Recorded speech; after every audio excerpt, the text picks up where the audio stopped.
Well, hello, hello, hello. Welcome to Audrey's reading area. Welcome, welcome, welcome. All right, all right, all right. Alexa, what time is it? It's 5 p.m. What time is Audrey's reading area? Audrey reads in her area at 5 o'clock p.m. Thank you guys for joining me here at Audrey's reading area. I have another fun and exciting book I'll be reading to you guys on this Educational Tuesday. Educational Tuesdays. Yes. So, I'm going to ask you to click like. Mom, click that like button. I know you're here. Click like and hit share so you can share this video with everyone. When I'm finished reading today, you can go on over to YouTube. Smash that subscribe button. You can even punch that notification tab so you can be notified every time I upload a video to my YouTube channel, to Audrey's reading area. Yeah, I'm just in a silly mood today. I hope you guys are in a good mood too. All right, all right, all right. So now the fun and exciting book on this Educational Tuesday that I'll be reading to you today is, yes, How I Was Adopted. How I Was Adopted. There are some people in this world that have been adopted. Yes, there are some kids that were adopted. Yes. And so this is the story of this one here, and it's written by Joanna Cole, and it's illustrated by Maxie Chambly, or Chambliss, however you pronounce it. Tomato, tomato. How I Was Adopted. Sam has a joyful story to tell, one completely her own, yet common to millions of families, the story of how she was adopted. Most of all, it's a story about love. And in the end, Sam's story comes full circle, inviting young readers to share their stories of how they were adopted. Wow. So it has a little excerpt in the front, a note to families, adoption and love, and child's questions and raising your adopted child. I'm going to read that at the end of the story, okay? So, How I Was Adopted. How I Was Adopted. Hi, my name is Samantha. You can call me Sam for short. I live in this apartment house on the second floor. My room is the one with the pictures in the window. Looks like that one.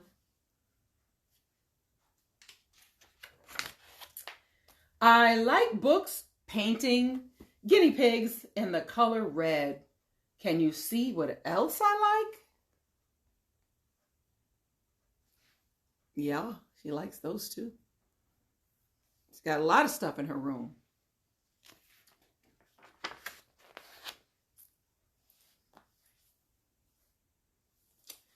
I love my mommy and daddy, and they love me. They play with me. They take care of me, and they give me lots of hugs and kisses.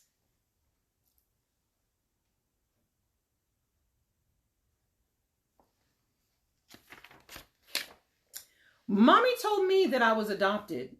Were you adopted too? Daddy told me how old I was when I was adopted. I was 1 week old. Do you know how old you were when you were adopted?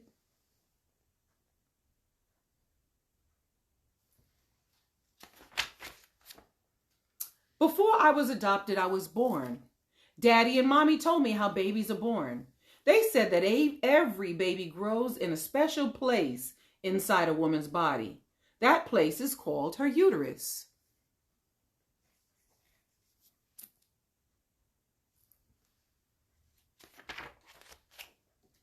When a baby is ready to be born, the woman's uterus squeezes and squeezes, and the baby comes out into the world.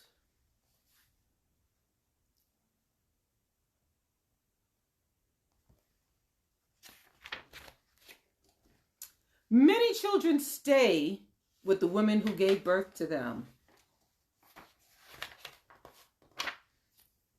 Some children do not. Some children need to be adopted the way mommy and daddy adopted me.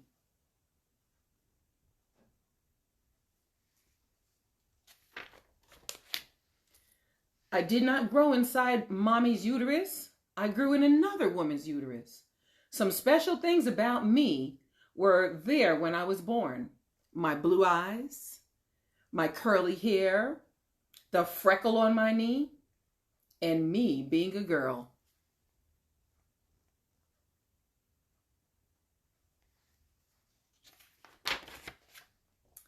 The rest of me, what I know, how I talk, the jokes I like, the things I can do, came from just being me and growing up in my family.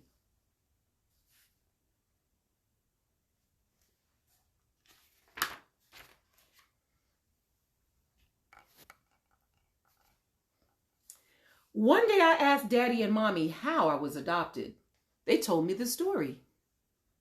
First, they showed me pictures of themselves before they had me. They told me how they met each other. They told me how they started to love each other. We had so much love, said Mommy. We wanted to share it with a child and be a family, said Daddy.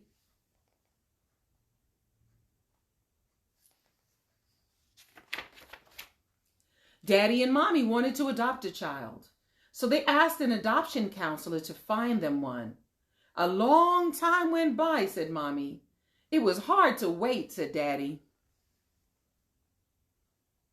You're talking to the adoption counselor. Then one day the phone rang, said Mommy. It was the adoption counselor. She said there was a child for us. Imagine how excited we were.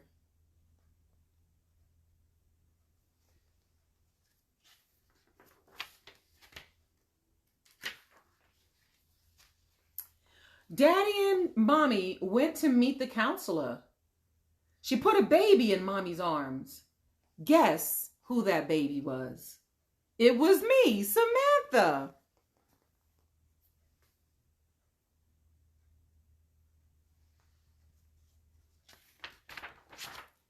You were so cute, said Mommy. We loved to hold you. You were so hungry. We loved to feed you, said Daddy. You were so sleepy. We took you home and put you in a little crib. We covered you up to keep you warm, said Mommy.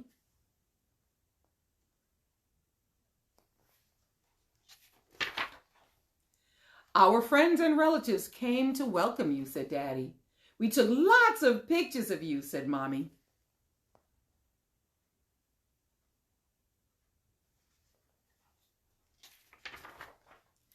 Soon you started smiling and reaching and sitting and crawling and walking and talking and playing with toys.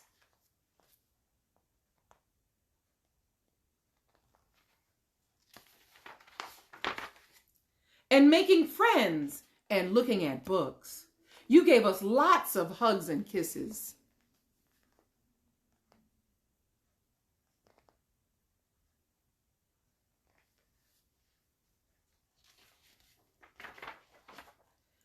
I love to hear Mommy and Daddy tell about how I was adopted. It's my very own story. Every girl who was adopted has her own story. Every boy who was adopted has his own story.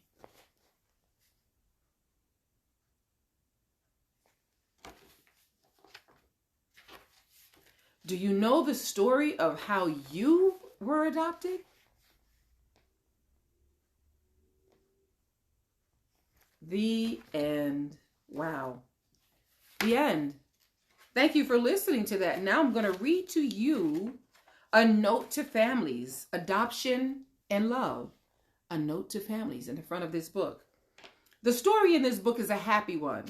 It tells about the eager anticipation of an adoptive couple as they wait to become parents and of the joy they feel when their child finally arrives. It shows a lively little girl nurtured by parents who love her and enjoy helping her grow up. And it conveys the sense that adoption is just one way of making a family. that the love in an adoptive family is the same as that in any family. Unlike some other books you may have read, this is not a problem book. Instead, it tells the youngest children what adoption is and how it happens, and explains honestly that adopted children are not the biological offspring of the people that they know as parents. It shows that being a family is about love and spirit, not about blood ties. I hope that the story in this book will encourage you to talk to your children about their own stories, which cannot come from a book, but only from you. For example, Samantha was adopted through an agency. Your child may have had an open adoption. Sam has 2 parents. Yours may be a 1-parent family. Sam is a girl. Perhaps your child is a boy. Sam is an only child. Your child may have siblings, and so on. I hope that reading Samantha's story together will help you and your child talk about your own experience with adoption. And then it has a child's questions. Adopted children often have many questions about themselves and their families. Your child might soon begin asking who her birth parents were and why they relinquished her for adoption. That means gave up their parental rights so that they can be adopted. Which member of her biological family she resembles, where her birth parents are where they are now, and if they think about her, and whether her birth parents are happy and well today. She might want to hear that it was hard for her biological parents to relinquish her adoption, but that they did it out of love. That they lovingly arranged for her to have things a child needs as she grows up. A child might want to know why his adoptive parents decided to adopt, and to be reassured that they will never change their minds about loving him or her. He or she might want to talk about feeling different as an adopted child, or about having a sense of loss because he is not the biological child of the people he knows are his parents, you. Talking with a child about adoption is a long-term commitment. Certain questions are typical of young children. Others usually appear when a child is older. But children of any age may bring up any of these questions. Sometimes a child may ask the same question many times as she or he grows, incorporating the information each time into her new, more mature view of the world. Loving parents will welcome any question that the kid wants to ask, but they should avoid piling on material their child is not yet interested in. For example, a very young child may not want to tell his adoptive mother how much he wishes he could have grown in her womb, and most of his talk will be about this longing. He may turn later to questions about whose womb he actually grew in. It is not important how much adoptive families talk about their adoptions. The important thing is to create a loving atmosphere in which children's feelings, both positive and negative, can be shared openly over time. Recent research has shown that one of the most important factors in predicting successful rearing of adopted children is the adoptive parent's positive attitude towards adoption. I agree. Obviously, children's questions are so individual and are so varied that parents can't learn stock answers from other people or from books. Only you can decide how to talk with your own child. However you can get ideas about answering your children's questions by attending group meetings of adoptive parents and by reading articles and books. One book that I found especially helpful in this area is Talking with Young Children About Adoption by Mary Watkins and Susan Fisher, Yale University. Your librarian or bookseller may help you find other titles. Raising Your Adopted Child now. That's another section here. It says, while the love of an adopted family is just like the love in any other family, there are some things that make raising adopted children difficult. Adoptive parents have some extra jobs to do in raising their children, and adopted children have some extra tasks in growing up. One of these is the developmental task of establishing a sense of identity. Every person develops a concept of who he or she is in relation to the rest of humanity. When my daughter was 2, she overheard an introspective adult say, half in jest, "I just don't know who I am anymore." Rachel said firmly, to the amusement of those around her, "Well, I know who I am because my daddy is Phil and my mommy is Joanna and I am Rachel." Obviously, her toddler identity was bound to her sense of being our child. This identity expands as the child grows to include such things as her biological heritage, her special abilities, her relationship with her peers, her belonging to a certain extended family, a certain ethnic group, a religion, a town, a city, a state, and so on. For an adopted child, the task of establishing a sense of identity has an added component. Your adopted child sees himself as a child in your family. But he or she must integrate his biological heritage and his adoption into his identity. As a parent, you can help. One adoptive mother said of her son, he has 2 histories. His history from us of living in Pennsylvania and being the child of a Caucasian parent who are a doctor and a graphic artist. He also has his biological heritage, his history of coming from Colombia and having dark hair, eyes, and skin, and of looking forward to visiting Colombia someday. Part of an adopted child's identity is his or her relation to you, and another part is her or his biological heritage. Loving parents respect these roots, and that means helping your child learn about the culture of their biological past, answering questions about their biological family in a positive way, and acknowledging that his or her individual story makes them a special and valuable person. As Samantha says at the end of this book, every girl who was adopted has her own story. Every boy who was adopted has his own story.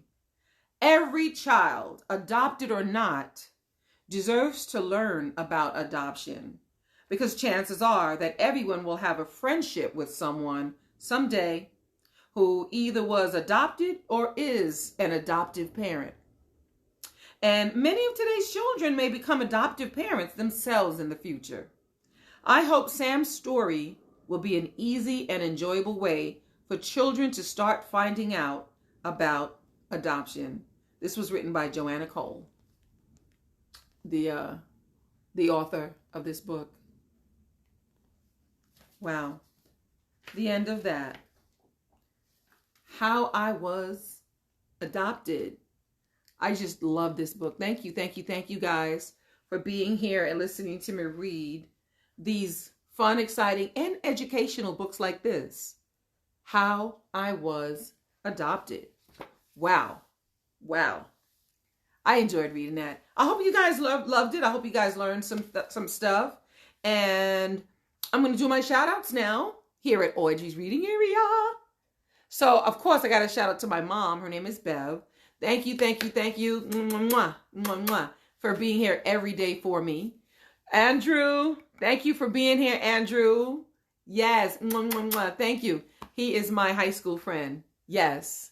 Thank you, Jillian. Jillian is another high school friend of mine. Thank you, mwah, mwah, mwah, mwah, mwah, for being here and supporting. Thank you guys so much. Now, I'm going to ask you guys to go on over to YouTube, punch in Audrey's Reading Area, smash that subscribe button for me. Go ahead, and don't forget, tell everybody about Audrey's Reading Area on YouTube so that they can subscribe also, and they can get some good listening in over here. All right. Thank you. And I will see you again tomorrow, live at 5 tomorrow. That's live, Live, live at 5 tomorrow. See you guys soon.